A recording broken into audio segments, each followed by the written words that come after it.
Hello dear student, welcome to physics नमा। आज के इस वीडियो में हम लोग क्लास 11 फिजिक्स का चैप्टर लॉज ऑफ मोशन का एक्सरसाइज 5.26 एंड 5.27 को सॉल्व करेंगे।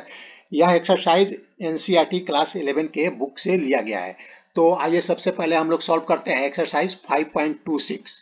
A stone of mass m tied to the end of a string revolves in a vertical circle of radius r। एक स्टोन है जिसको एक स्ट्रिंग के एक स्टोन है, इसको एक स्ट्रिंग एक धागे के साथ बांधा गया है और इसको एक वर्टिकल सर्कल में, यह वर्टिकल सर्कल है, इसमें इसको रिवॉल्व कराया जा रहा है, इसको घुमाया जा रहा है और जो ये सर्कल है इसका रेडियस है r है।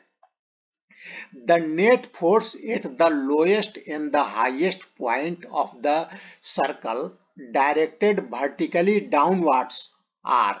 तो हमें बताना है, इसमें चार ऑप्शन दिया गया है। तो हमें नेट फोर्स, जब यह स्टोन रिवॉल्व कर रहा है, जब ये स्टोन या लोएस्ट पॉइंट पर आएगा तो उस समय इस पर जो नेट फोर्स है डाउनवर्ड डायरेक्शन में वह कितना होगा, और जब यह स्टोन घूमते हुए जब हाईएस्ट पॉइंट पर जाएगा यानी यहाँ पर जब पहुंचेगा तो उस समय इस पर जो डाउनवर्ड डायरेक्शन में फोर्स होगा वह कितना होगा।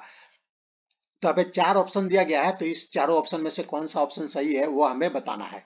तो हम अभी जो लोएस्ट पॉइंट पर कंसीडर करते हैं, जब स्टोन लोएस्ट पॉइंट पर है तो इस पर कौन कौन से फोर्सेस एक्ट कर रहे हैं, लग रहे हैं। तो इस पर जब लोएस्ट पॉइंट पर है तो मान लेते हैं कि जो स्ट्रिंग का टेंशन है इसके कारण इस पर एक फोर्स एक अपवर्ड डायरेक्शन में लग रहा है जो वर्टिकल सर्कल के सेंटर की तरफ है। तो जो टेंशन है इस मान लेते हैं कि T1 है, और ये क्वेश्चन में दिया गया है कि जब लोएस्ट पॉइंट पर है तो उसका टेंशन T1 है और जब हाईएस्ट पॉइंट पर है तो उसका टेंशन T2 है। तो इस पर अपर डायरेक्शन में टेंशन T1 लग रहा है या अपर डायरेक्शन में टेंशन T1 लग रहा है, और डाउनवर्ड डायरेक्शन में, वर्टिकली डाउनवर्ड डायरेक्शन में इस पर कौन सा फोर्स लगेगा, इस पर लगेगा, इसके वेट के कारण इस पर डाउनवर्ड डायरेक्शन में फोर्स लगेगा और उसका वैल्यू होगा mg, मैग्नीट्यूड होगा उसका mg डाउनवर्ड डायरेक्शन में। ये जो स्टोन का जो वेट होगा mg होगा और यह डाउनवर्ड डायरेक्शन में लगेगा। तो अब हम इस पर नेट फोर्स निकाल लेते हैं। तो इसमें बोला है, क्या बोला है, डायरेक्टेड वर्टिकली डाउनवर्ड्स। तो जो वर्टिकली डाउनवर्ड्स में फोर्स लग रहा है नेट फोर्स, यानी क्या होगा, जो डाउनवर्ड डायरेक्शन में फोर्स होगा वह अधिक होगा, अपर डायरेक्शन की फोर्स के कंपेयर में वह अधिक होगा। तो हमें डाउनवर्ड डायरेक्शन में फोर्स निकालना है, तो डाउनवर्ड डायरेक्शन में नेट फोर्स निकालना है। तो हम डाउनवर्ड डायरेक्शन में जो फोर्स है mg में से T1 माइनस कर देंगे अपर डायरेक्शन में, तो जो नेट डाउनवर्ड फोर्स है उसका मैग्नीट्यूड मालूम चल जाएगा। तो इसमें देखते हैं कौन सा ऑप्शन सही है, mg माइनस T1, ये वाला ऑप्शन सही है, ये ऑप्शन सही है लोएस्ट पॉइंट के लिए। अब हम हाईएस्ट पॉइंट को कंसीडर करते हैं। अब स्टोन ये हाईएस्ट पॉइंट पर आ गया तो इसको कंसीडर करते हैं। तो इस पर क्वेश्चन में दिया गया है कि इस पर टेंशन T2 एक्ट कर रहा है और इसका जो डायरेक्शन क्या होगा, वर्टिकली डाउनवर्ड डायरेक्शन होगा, क्योंकि हम जानते हैं कि अगर जो टेंशन किस डायरेक्शन में लगता है, टेंशन जो सेंटर रहता है सर्कल का उस डायरेक्शन में रहता है। तो यह सेंटर वर्टिकली डाउनवर्ड डायरेक्शन में है, तो जो टेंशन है इस स्टोन पर टेंशन के कारण जो फोर्स लगेगा वह वर्टिकली डाउनवर्ड डायरेक्शन में होगा और यह इसके सेंटर की तरफ, इसका डायरेक्शन से इसके सेंटर की तरफ होगा। और इस पर जो स्टोन का वेट है उसका भी डायरेक्शन वर्टिकली डाउनवर्ड डायरेक्शन में होगा और इसका मैग्नीट्यूड mg होगा। तो अब हम नेट फोर्स निकाल लेते हैं डाउनवर्ड डायरेक्शन में। देखिए यहाँ पर भी जो दोनों फोर्स डाउनवर्ड डायरेक्शन में है, तो नेट फोर्स क्या होगा, हम दोनों फोर्स को ऐड कर देंगे तो नेट फोर्स हो जाएगा net downward force at the highest point, तो mg प्लस T2 हो जाएगा। तो यहाँ इसका क्वेश्चन 5.26 सॉल्व हो गया। अब हम एक्सरसाइज 5.27 को लेते हैं। A helicopter of mass 1000 kg rises with a vertical acceleration of 15 metre per second square. ये एक हेलीकॉप्टर है और यह ऊपर की तरफ वर्टिकली अपर डायरेक्शन में मूव कर रहा है और उसका जो एक्सेलरेशन है 15 मीटर पर सेकेंड स्क्वायर है। The crew and the passenger way 300 kg, और इसमें जो क्रू है, क्रू मेंबर यानी पायलट और उस जो भी और टेक्निकल पर्सन होगा उसका और पैसेंजर का सबका मिलाकर वेट है 300 kg।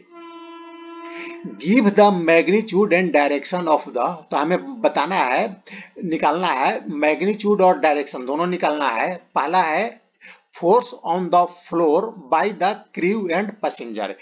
तो क्रू एंड पैसेंजर मिलकर जो हेलीकॉप्टर का फ्लोर है उस पर कितना फोर्स लगा रहे हैं वो निकालना है। और बी में निकालना है action of the rotor of the helicopter on the surrounding air. और ये जो सराउंडिंग एयर है इसमें जो हेलीकॉप्टर का रोटर है वह कितना फोर्स लगा रहा है वो निकालना है। Force on the helicopter due to the surrounding air. और थर्ड में जो सराउंडिंग एयर है वह हेलीकॉप्टर पर कितना फोर्स लगा रहा है वो हमें निकालना है। तो हम सबसे पहले पार्ट ए को सॉल्व करते हैं। Consider crew and passenger as a system. तो इसमें जो क्रू मेंबर है और पैसेंजर उसको हम एक सिस्टम कंसीडर करते हैं। और उसके बाद हम इस सिस्टम पर क्रू मेंबर और पैसेंजर पर जो जो फोर्सेस लग रहे हैं, जितने भी फोर्सेस लग रहे हैं उसको कंसीडर करेंगे। क्रू मेंबर फोर्स लगा रहे हैं उसको कंसीडर नहीं करेंगे, सिर्फ जो क्रू मेंबर पर जो फोर्सेस लग रहे हैं उसको कंसीडर करेंगे। तो इस पर देखिए जो अपर डायरेक्शन में क्रू मेंबर पर कौन सा फोर्स लग रहा है, जो फ्लोर है वह नॉर्मल रिएक्शन अपर डायरेक्शन में लगा रहा है। जो क्रू मेंबर पर फ्लोर है, जो हेलीकॉप्टर का फ्लोर है वह नॉर्मल रिएक्शन यानी नॉर्मल फोर्स अपर डायरेक्शन में लगा रहा है। और जो क्रू मेंबर का जो वेट है वह डाउनवर्ड डायरेक्शन में लग रहा है। तो apply Newton second law on system. अब हम न्यूटन का सेकेंड लॉ को अप्लाई करेंगे। इसे क्रू मेंबर जो हम और पैसेंजर को मिलाकर हम लोगों ने एक सिस्टम कंसीडर किया है, उस सिस्टम पर हम न्यूटन के सेकेंड लॉ को अप्लाई करते हैं। तो न्यूटन का सेकेंड लॉ क्या बोलता है, जो नेट फोर्स होता है वह मास और एक्सेलरेशन के प्रोडक्ट के इक्वल होता है। तो इस पर नेट फोर्स कितना लग रहा है, देखिए normal reaction R upper direction में लग रहा है और वेट है mg। हम क्रू मेंबर का जो टोटल वेट है वो क्रू मेंबर और पैसेंजर का मिलाकर जो टोटल वेट है हम उसको m कंसीडर करेंगे। तो mg डाउनवर्ड डायरेक्शन में लग रहा है, तो नेट फोर्स लग रहा है अपर डायरेक्शन में। तो अपर डायरेक्शन में r हो गया नॉर्मल रिएक्शन माइनस mg, तो ये नेट फोर्स निकल जाएगा। और नेट फोर्स न्यूटन के सेकेंड लॉ के अनुसार क्या होता है, ma होता है, मास और एक्सेलरेशन का प्रोडक्ट। एक्सेलरेशन हमें दिया गया है 15 मीटर पर सेकेंड स्क्वायर। तो आर हो जाएगा, हमें पहले हम नॉर्मल रिएक्शन लगा निकालते हैं। जो हेलीकॉप्टर का फ्लोर है इन तीनों जो क्रू मेंबर और पैसेंजर है उस पर जो फोर्स लगा रहा है नॉर्मल रिएक्शन उसको निकालते हैं। तो इस इक्वेशन से आर हो जाएगा एम ए प्लस जी, और इसका हम वैल्यू पुट अप कर देते हैं। तो एम का वैल्यू हमें 300 kg क्वेश्चन में दिया गया है, तो 300 प्लस ए हमें 15 मीटर पर सेकेंड स्क्वायर दिया गया है, और जी का वैल्यू हम लोगों ने यहाँ पर 10 लिया है। तो ये हो जाएगा जो नॉर्मल रिएक्शन हो जाएगा 7500 न्यूटन। लेकिन यह हम लोगों ने क्या निकाला कि यह जो हम लोगों ने निकाला कि फ्लोर इस पर फोर्स लगा रहा है, क्रू मेंबर पर फ्लोर इतना फोर्स लगा रहा है 7500 न्यूटन फ्लोर फोर्स लगा रहा है। लेकिन हमें क्या मालूम करना है, force on the floor by the crew and passenger. लेकिन हमें क्रू और पैसेंजर कितना फोर्स लगा रहा है फ्लोर पर वो निकालना है। हम लोगों ने निकाला कि फ्लोर इतना फोर्स लगा रहा है क्रू मेंबर और पैसेंजर पर, लेकिन हमें निकालना है कि क्रू मेंबर और पैसेंजर फ्लोर पर कितना फोर्स लगा रहा है। तो अब हम क्या करेंगे कि न्यूटन का थर्ड लॉ अप्लाई करेंगे। तो न्यूटन का थर्ड लॉ अप्लाई करेंगे यहाँ पर, तो जितना फोर्स फ्लोर इस पर लगा रहा है न्यूटन के थर्ड लॉ के अनुसार उतना ही फोर्स एक क्रू मेंबर भी फ्लोर पर लगाएगा और उसका डायरेक्शन सिर्फ अपोजिट हो जाएगा। तो एज पर Newton third law force on floor इतना हो जाएगा 7500 न्यूटन। सिर्फ इसका क्या होगा, डायरेक्शन डाउनवर्ड डायरेक्शन में हो जाएगा। यहाँ पर अपर डायरेक्शन में और जो फ्लोर है अपर डायरेक्शन में फोर्स लगा रहा है, और यह जो क्रू मेंबर और पैसेंजर है वह डाउनवर्ड डायरेक्शन में फोर्स लगाएगा, और इसका मैग्नीट्यूड हो जाएगा 7500 न्यूटन। अब हम क्वेश्चन के बी पार्ट को सॉल्व करते हैं। Action of the rotor of the helicopter on the surrounding air. जो सराउंडिंग एयर है उस पर हेलीकॉप्टर का जो रोटर है वह कितना एक्शन लगा रहा है। Consider helicopter crew and passenger as a system. अभी हम पूरा हेलीकॉप्टर क्रू और पैसेंजर को एक सिस्टम कंसीडर करेंगे, ये पूरा एक सिस्टम हो गया। तो एयर एयर पर एयर इस पर कितना फोर्स लगा रहा है, यह एक सिस्टम हो गया। तो एयर इसके सराउंडिंग में जो एयर है, सराउंडिंग में जितना भी एयर है वह इस पर क्या करेगा, नॉर्मल रिएक्शन लगा रहा है अपर डायरेक्शन में, और यह जो सिस्टम है एयर पर डाउनवर्ड डायरेक्शन में फोर्स लगा रहा है। तो apply Newton second law on system, इस सिस्टम पर न्यूटन का सेकेंड लॉ को अप्लाई करते हैं। तो देखिए इसमें मान लेते हैं कि नॉर्मल रिएक्शन आर डैश है, पूरा हेलीकॉप्टर और क्रू मेंबर और पैसेंजर का मिलाकर उस पर जो एयर जो अपर डायरेक्शन में फोर्स लगा रहा है उसको मान लेते हैं कि आर डैश है, और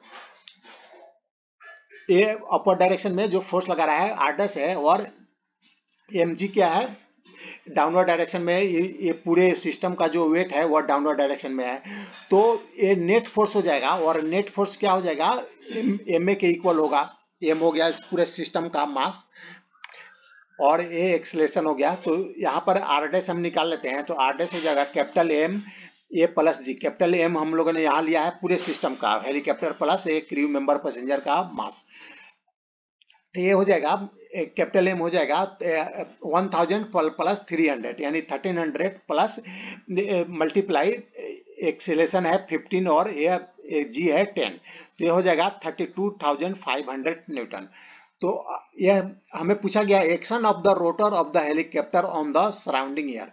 हमसे पूछा गया है कि रोटर सराउंडिंग एयर पर कितना फोर्स लगा रहा है। तो अभी हम लोगों ने निकाला कि एयर जो सराउंडिंग एयर है इस पर फोर्स लगा रहा है इतना 32,500 न्यूटन।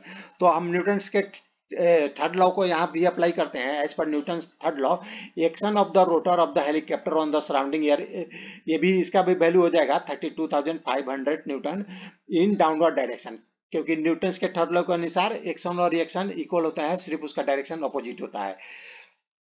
अब हम इसका थर्ड पार्ट भी निकाल देंगे। तो थर्ड पार्ट क्या है, force on the helicopter due to the surrounding air. तो इसके पहले हम लोगों ने निकाला फोर्स ऑन द हेलीकॉप्टर, ये वाला जो निकाला यह हो जाएगा। तो force on the helicopter due to the surrounding हो जाएगा 32,500 न्यूटन इन अपवर्ड डायरेक्शन। तो यह अपवर्ड डायरेक्शन में लगेगा, सराउंडिंग एयर के कारण अपर डायरेक्शन में लगेगा, और यह जो सिस्टम है वह जो एयर पर फोर्स लगाएगा वह डाउनवर्ड डायरेक्शन में लगाएगा। तो आज का यह वीडियो समाप्त हुआ। Thanks for watching. अगर आपको यह पसंद आए तो इसे लाइक करें, शेयर करें।